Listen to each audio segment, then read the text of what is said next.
All right, we are back here. The season is starting here for the baseball teams this week. Join me today to break down. Great friend of the podcast, SNY contributor Anthony McCarron is here. Anthony, how are you? I'm good, Mike. How you doing? Doing good. Thanks for taking the time to come on here. And obviously, before we get into the New York angle of it all here, I do want to get your opinion on this crazy Shohei Ohtani situation that's happening right now. We've heard all sorts of different things on here. What's your take on what we've heard so far from this Shohei Ohtani situation? Well, I mean, it's a fascinating story. There's no doubt about it in terms of, sports and gambling and they're intertwined at this point, obviously. And I mean, I have not done any reporting on the Ohtani thing. I certainly watched his press conference. That wasn't really a press conference because a press conference has questions in it, and he didn't take any the other day. He just read his statement. But obviously he accused the interpreter of what he did. And so now I think we're going to see, like, that felt to me that some people thought, oh, okay, well, this is over now. And I don't think that that's the case at all. Without having delved into it much, I just think it's still a developing story, and there's still legal ramifications, with what various government agencies are looking into. And I mean, we'll see what happens with it all. But, it sort of is kind of a thing that I think is going to hover over this season a little bit. So we'll see if that has any impact on the Dodgers and Ohtani and their fortunes on the field. But yeah, I don't think we've heard the last of it. Yeah, I certainly don't think so either here. And before we get into the locals, I do want to ask, obviously, you got a chance to go down to Florida recently to check on both camps. What was your impressions from the spring training visits you had? Well, I just went to the Mets for a few days, and it's funny because I've been thinking about this a lot lately as the season approaches. I didn't love the Mets beforehand, before I got down there, but I felt like when I was there, I saw some really good performances that gave me a little more optimism about their chances. They've assembled a bunch of pitchers, obviously, because they need to put together a staff, and the guys that I saw throw while I was down there pitched pretty well. And even a guy who really stood out to me, Jose Butto, he's in the minors now, or starting the season in the minors, but I think he's going to be a guy who can contribute in some sort of role for them. But they had some guys who were intriguing. And, I feel like they're on the offensive side. Francisco Alvarez, I think, looks great and ready to make a leap forward. And, I felt better about the Mets having seen them live. Now, I don't know if that's like, proximity bias or something, but, me being there and seeing them play well, but it was a good trip, and I was glad to see them live before the season started. I think Carlos Mendoza he had a good vibe going through the camp too. Look, I mean, it's his first year as manager. Obviously in spring training, there's going to be optimism about how he's going to do and all that stuff. The bright lights aren't on him yet, and we'll see how he handles those. But it was eye-opening to go down there. Look, this is the phrase that has to be attached to the Mets this year. If everything goes right, ... And, I felt even more firmly that if everything does go right for them, they could make some sort of noise, contention for that last wild card spot, something along those lines. Yeah, and in terms of the Carlos Mendoza thing, I know you mentioned a little bit about him, but what was your general impression of what you got from your experience getting to see him? Obviously, we've seen him as the Yankee bench because his first time really leading a team now with the Mets. Yeah, I mean, I think there's a lot unknown. I mean, he certainly is a nice man, and I think he is cognizant of what goes into the job, because I think he's had some good mentors who have sort of clued him in on the fact that, the media isn't this nuisance that you have to sort of abide, but that it's a part of things that happens every single day. And so I think he makes an effort in that regard. I think there's a warmth to him, certainly, like I said before, at least starting out, and we'll see where it goes from there. But the players seem to enjoy him and gravitate toward him, and he seems to have a good thing going with them. But it all, look, there's competition in spring training. You're playing games, you're keeping score, you're fighting for jobs, all that sort of stuff. But the real stuff is going to happen, starting with the beginning of the season. And, how is he going to react when, Mets land goes crazy because he brought in a reliever in the seventh that blew the game, and now they're all blaming him when it's really the reliever's fault? Yeah, that's for sure. He's going to have to deal with that going forward here. And Obviously, when you were down there, the Mets had not signed JD Martinez yet. He's now here. It's going to be up in about a week or so to be the DH for them. So what do you think he does for the Met lineup, JD? Well, I thought there were some spots in the Met lineup before they signed him that, as you get, you go lower down the rung there, the rungs, you kind of got to a point where you thought, well, okay, maybe we'll get him in the next inning, that sort of thing. But I think the length that he provides this lineup, and it's not just like a potential threat. I mean, this guy is one of the, he he does damage, and historically has been an incredible power and run producer. So I think it was a big need for the Mets, and I think they looked around and saw other teams that they hope to be competing for a wild card spot making all these late ads. And the Giants did it with a couple guys, Blake Snell and Matt Chapman. The Padres traded for Dylan Cease. Now I think the Diamondbacks have reacted to what those two teams and the Mets did by adding Jordan Montgomery. After suffering some pitching woes, as every team does. But so there was a real sense to me that the Mets felt, if we're going to really be what we say we're going to be and compete for a wild card, we need to beef up a little bit. And JD Martinez does that. And also, Mike, I'd like to say this. I think that he will have an outsized impact on that clubhouse and some of the younger players there, because this man is a demon of preparation and video study. And he really has looked at hitting as a craft, and he has done everything he can to make himself into a better hitter. Obviously, his video study, I mean, if young Met hitters aren't like positioned next to JD Martinez in the video room, whenever JD Martinez is in the video room, then they're making a mistake, because there's a lot to learn from this guy. And lest we forget, last year, one of their ex-players, Tommy Pham, criticized some of their work ethic sort of things. And can JD Martinez help them along in that regard? Yeah, I mean, I think so. And I think that could be a valuable add here. Yeah, for sure. And obviously, the lineup looks better. The rotation still has question marks. Kodai Senga probably not back till mid-May, the earliest. We have signed a bunch of guys at question marks the offseason. Yeah, they have Tyler McGill won a spring training spot here. Like, what do you think about the rotation they have here? I feel like what that does is the key to their whole season. Yes, absolutely. And it's a lot to ask to have guys who are coming off of injury or coming off of, shruggy kind of years to all sort of pull together and be really good and, form a terrific rotation that leads you to the playoffs. That said, Luis Severino looked great in spring training for whatever that's worth. He's had a rough time lately, but when he's been healthy, he's pitched well. There was a half a season in 2022 where he was good. He's been hurt a lot, though. He's got to stay healthy.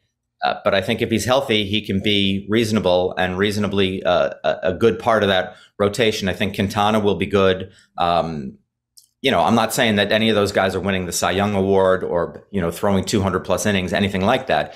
But I think they'll get representative pitching from them. I'm intrigued by Sean Manaea, who I'm interested in the idea that players evolve over their careers. And I find it fascinating that he added a sweeper last year. He got some more velocity last year, all through hard work and puzzling out what he needed to do to get better. I think that's kind of interesting. He could have an interesting year as well. And look, there, Tyler McGill has got some high octane material to work with. He pitched well toward the end of last year, for sure. And he could have an impact, and that would be the kind of sort of a benchmark of Met success as a team this year, if because of an injury they found a guy who could be solid in their rotation and stay in it the whole year, if that's what he's able to do, and we'll see about that. It's a lot to ask. Yeah, it certainly is a lot to ask here. And go to the Yankees side of town for a bit here, obviously. Big headline offseason, obviously, the Juan Soto edition. They don't think a better 1-2 combination any lineup in baseball aside from Judge and Soto back-to-back here. So what do you think about the lineup will do last year? We had struggle scoring runs. Now you have two of the best players in baseball hitting right behind each other.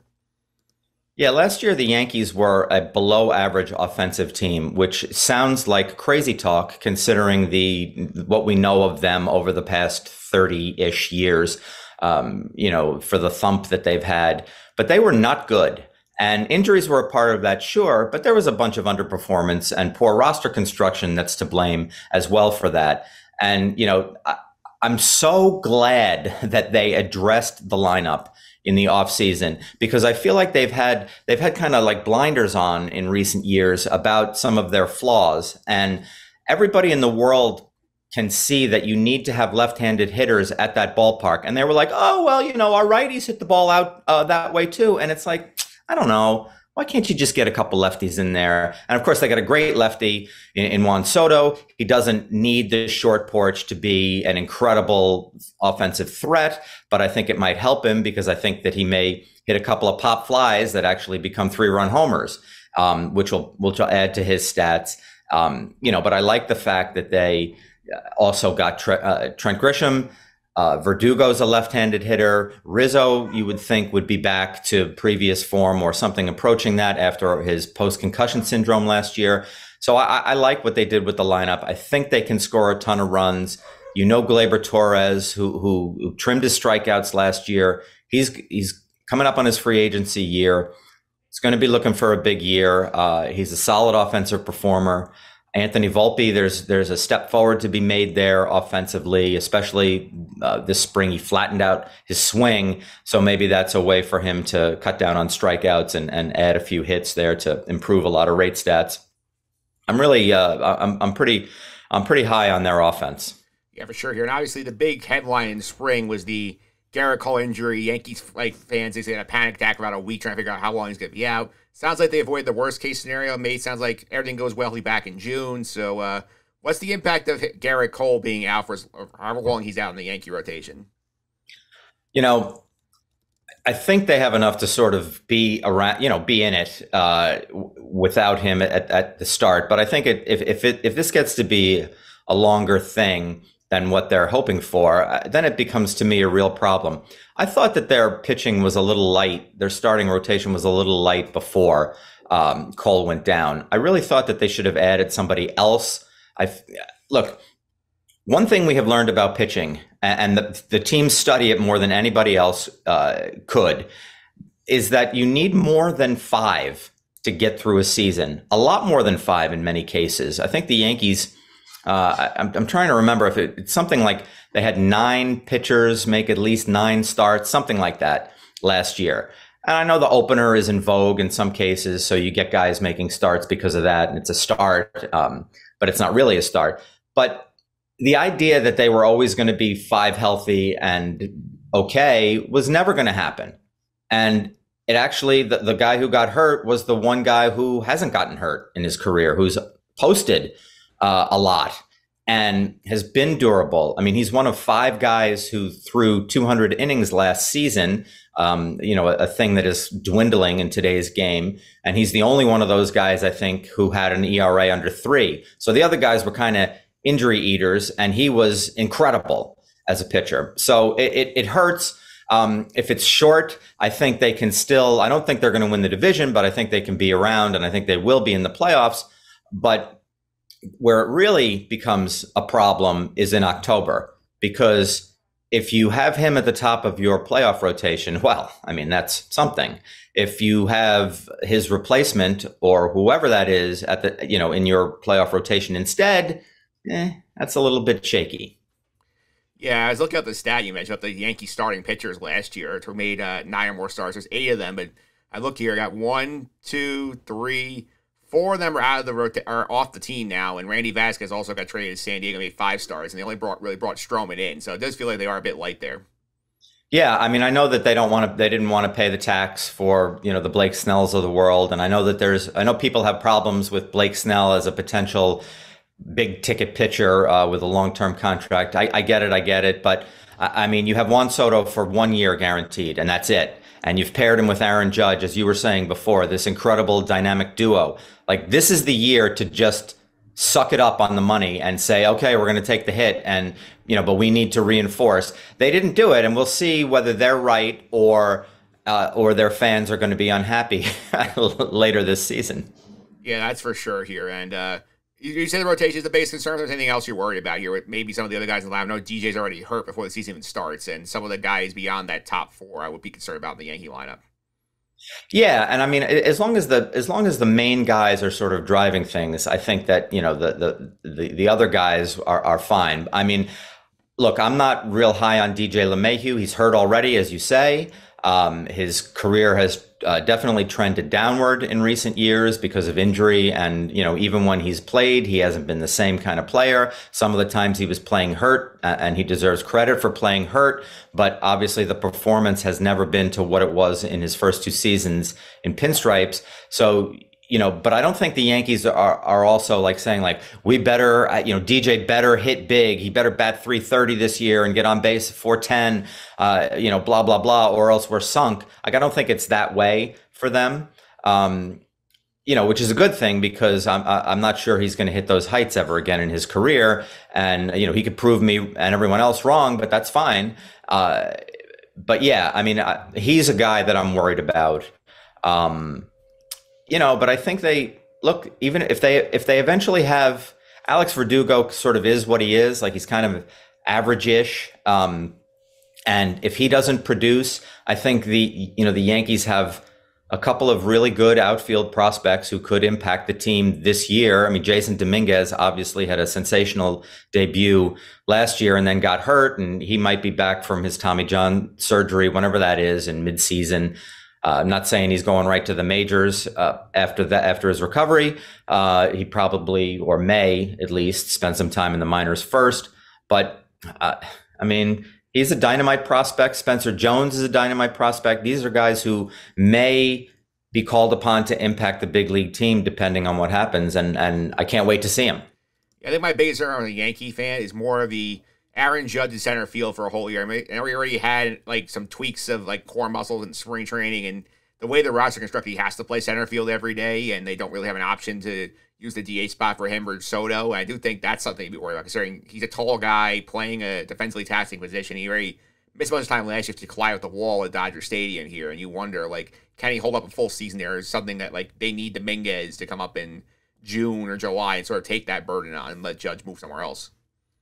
Yeah, I mean, that is a concern. I mean, I feel like, that sometimes in baseball, when you're watching these things, we think we got to bubble wrap everybody. But then, like, what are you going to tell Aaron Judge? I know he hurt himself running into the wall last year, but you're going to tell him not to try for the ball? Like, that's instinctually hard to do, to sort of, you're playing hard and you want to win. And then you're like, okay, wait a minute. Well, I got to back up a little bit. I don't know.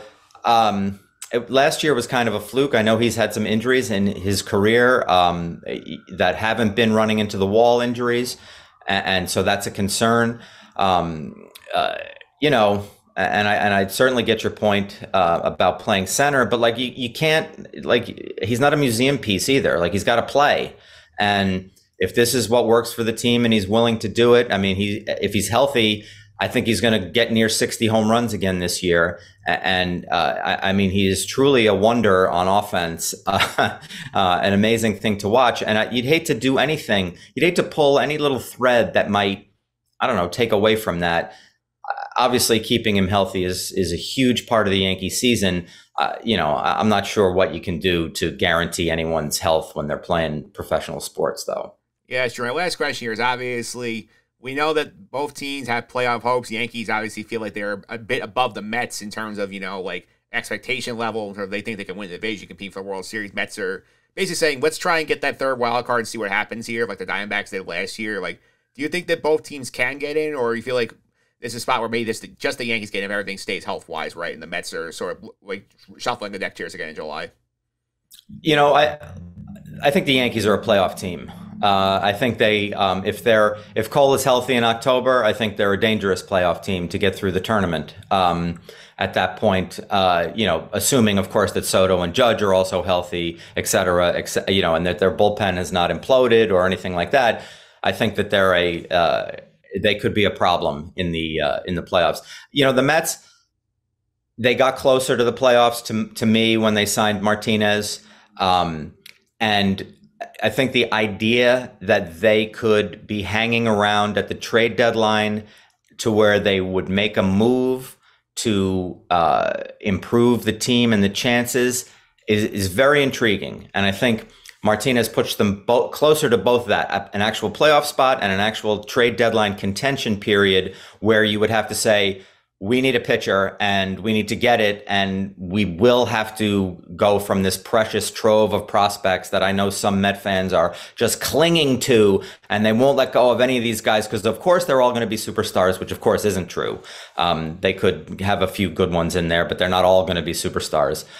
So you may have to consider trading them if you feel like you have a team that has a real run in them. So, yeah, I think the Mets will hang around. I think that they will play some important baseball games in September.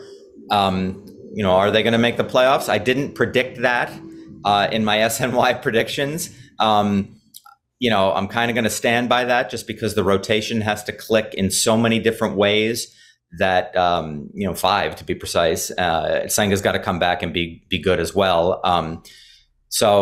Yeah, they've got a lot going on, but I think that the future's pretty bright there, and I feel like guys like I'm really high on Francisco Alvarez. Watching him throw guys out in spring training, he really worked on that, and I feel like his capacity and desire to improve really speak well of him as a player, and so I'm bullish on his improvement and ascension among the catching ranks in the game, in the sport. Yeah, it should be a fun season, Andy. Thanks for all the time. Really appreciate it. If people want to follow you on social media, keep up with your baseball coverage for SNY, how can they do that? Oh, I'm on Twitter or X at Anthony McCarron. That's probably the best place, or certainly SNY's website. And watch on SNY. All right, sounds good, Anthony. Thanks for all the time. Really appreciate it. You bet, Mike. Thanks for having me.